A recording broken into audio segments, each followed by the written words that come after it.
Everything you've been told about the Middle East is incomplete. The conflicts you see today didn't just happen, they were built, step by step. And here's what no one tells you. Many of those decisions weren't even made there. They were made far away, by people who never faced the consequences. Entire nations shaped by distant choices. So ask yourself, how did it all begin? Let's break it down, starting from number 5, and working our way to number 1. Number 5 begins with a decision so quiet, most people have never heard of it. But once you understand it, everything else starts to make sense. In 1916, during World War I, Britain and France secretly agreed to divide the Middle East after the Ottoman Empire collapsed. It was called the Sykes-Picot Agreement. And on paper, it looked simple. Just lines on a map. But in reality, it was something much deeper. Because those lines ignored culture, religion, and identity completely. They weren't drawn to create stability, they were drawn to secure control. And in that moment, the future of an entire region was decided without the people who lived there. And this is where everything begins to break. Imagine waking up one day and finding out your entire country has been redrawn overnight. Your neighbors are different. Your government is different. Your identity is suddenly shared with groups you've never lived with before. That's exactly what happened. Sunni, Shia, Kurds, different groups were forced into the same borders, expected to function as one. And here's the twist. The instability didn't come later. It was built in from the very beginning. Because when you create a country without shared identity, you're not creating unity, you're creating tension. And tension like that doesn't stay hidden. It slowly turns into conflict, often when least expected. And that tension doesn't disappear. It builds. Quietly at first, then all at once. Over time, those divisions become part of everyday life, shaping politics, leadership, and even identity itself. Number 4 takes this even further, because now the world starts paying attention, but not for peace. For power. In the early 1900s, oil was discovered across the Middle East.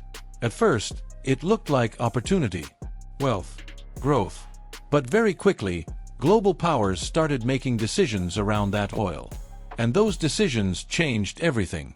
Because oil wasn't just valuable, it became essential. It became the backbone of industrial growth and military strength. And suddenly, controlling oil meant influencing the future. Now here's where things shift. The modern world runs on energy. Cars, planes, industries, everything depends on it. And suddenly, the Middle East wasn't just important. It became critical. And this is where outside involvement intensified. Countries like the United States became deeply connected to the region, not just politically, but strategically. Because energy security became national security.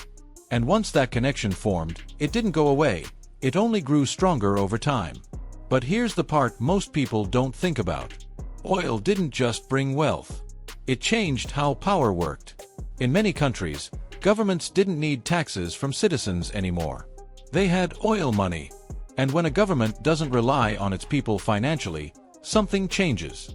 Accountability weakens. Pressure disappears. And power becomes more centralized. Now think about that. One resource didn't just change economies, it changed entire systems. And once power becomes centralized like that, it becomes much harder for ordinary people to influence decisions.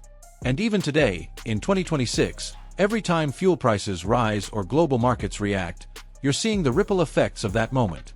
The decisions made around oil decades ago are still shaping economies and policies today.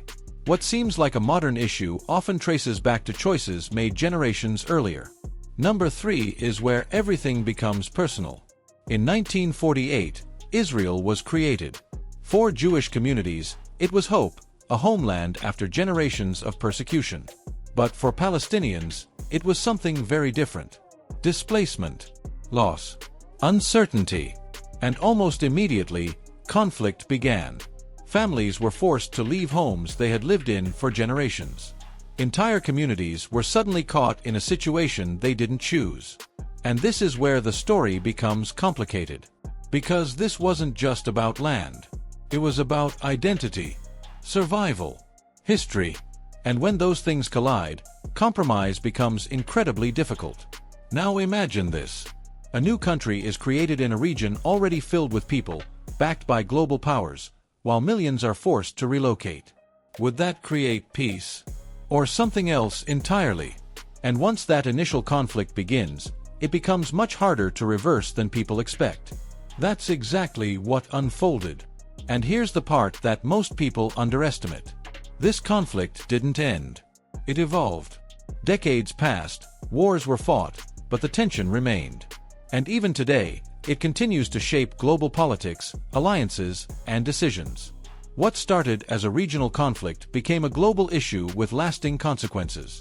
Every major discussion, every diplomatic move, every headline, you can trace it back to this moment. This wasn't just a decision. It became a permanent factor in how the world operates. And because it is tied to identity and history, it continues to influence emotions as much as politics. Number 2 is where everything flips completely. In 1979, Iran underwent a revolution that changed its identity overnight. Before this, Iran was one of the closest allies of the United States. It was modernizing, growing, and deeply connected to Western influence. Then suddenly, everything changed.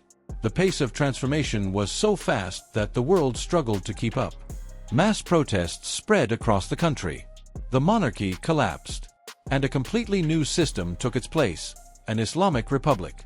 But this wasn't just a change in leadership. It was a change in direction. Iran went from pro-Western to strongly opposing Western influence almost instantly.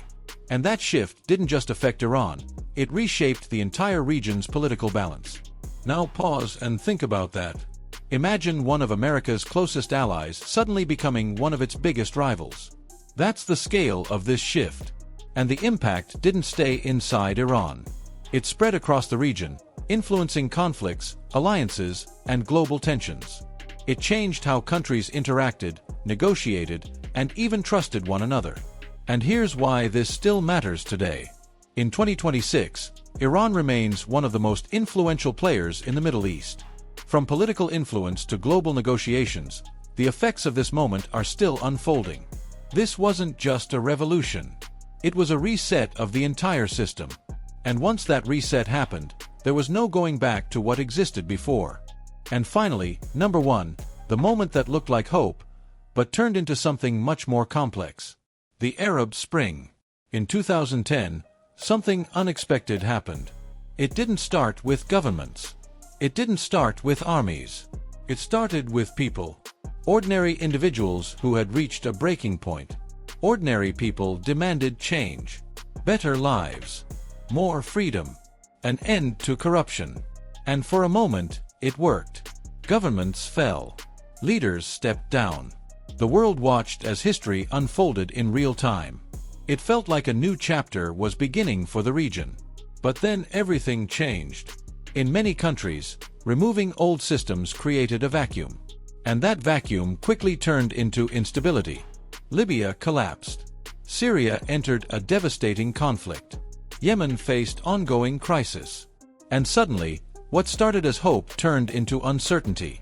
And once instability begins at that level, it becomes incredibly difficult to control. And this reveals something powerful. Change alone is not enough. Because removing a system is easy compared to replacing it. Now think about that. Imagine removing every major institution in a country overnight without a clear plan. Would that create freedom or chaos?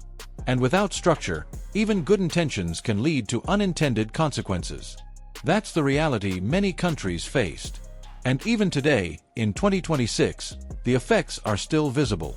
Migration, economic instability, global security, all connected back to this moment. What started as a regional movement became something that impacted the entire world. Now step back and look at the pattern. A secret agreement. A powerful resource. A contested homeland. A revolution. A wave of protests. Each one seems separate, but together they tell one story. A story that becomes clearer the more you connect the pieces. A story of decisions. Decisions made quickly. Decisions made far away. Decisions whose consequences lasted generations. And here's the realization that changes everything. The Middle East isn't defined by chaos. It's defined by the outcomes of those decisions. And once those decisions are made, they don't stay in the past. They move forward, shaping the world you live in today. If this video made you see history differently, just remember, the world isn't random. It's built step by step, choice by choice. And the more you understand those choices, the clearer everything becomes. If you want to be smarter every day, like and subscribe.